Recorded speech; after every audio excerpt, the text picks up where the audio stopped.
At the very beginning, before language, before doctrine, before gods had names, there was consciousness, not a person, not a ruler, a living field. Awareness itself moving through form. Life force with intelligence. The kind of intelligence that doesn't speak in words but in rhythm. Birth, growth, decay, death, and return. That is where spirituality begins.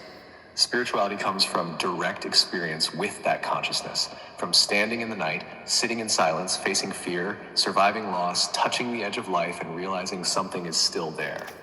Spirituality doesn't start with belief. It starts with encounter, with awe, with terror, with wonder, with the body knowing before the mind explains. Religion comes later. Religion begins when humans try to organize spiritual experience, to preserve it, explain it, pass it down, and manage it across groups. Religion takes something lived and turns it into something taught. It creates stories, symbols, names, hierarchies, rules. Not because spirituality was false, but because raw experience is hard to transmit and even harder to control. That's why spirituality sits closer to the beginning. It exists before language, before identity, before permission. Religion is downstream from that source. It is a structure built around something older and more fluid than itself. This is also why spirituality often gets demonized. Spirituality gives people direct access to meaning. It doesn't require intermediaries. It doesn't need permission. It doesn't rely on hierarchy. A spiritually grounded person can sit with uncertainty, face darkness, and trust inner alignment without being told what to think or fear. That kind of person is difficult to govern. So systems built on authority, certainty, and control begin to see spirituality not as evil, but as a threat. Not a moral threat, a structural one. Because spirituality doesn't split existence into acceptable and forbidden experiences.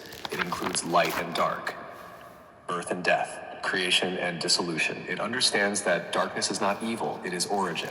The void is not absence, it is preform. The womb before creation, the silence before sound.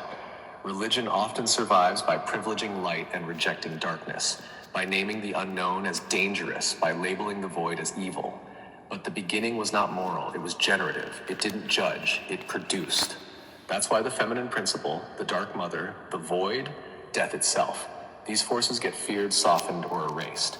Not because they are destructive, but because they remind us that control is temporary and certainty is fragile. Spirituality doesn't fight religion, it doesn't need to, it simply outlives it.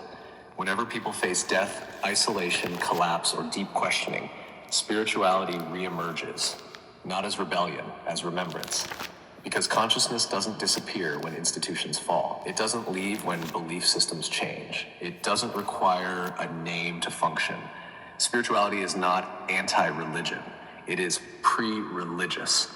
And that's why some people, no matter where they pass through, church, doctrine, belief, carry the same awareness before, during, and after. The consciousness doesn't come from the system. The system just gives it language for a while. The beginning was not a god with a face. It was consciousness becoming aware of itself, and some people never forget that. If you want next, I can shorten this by about 15 to 20%.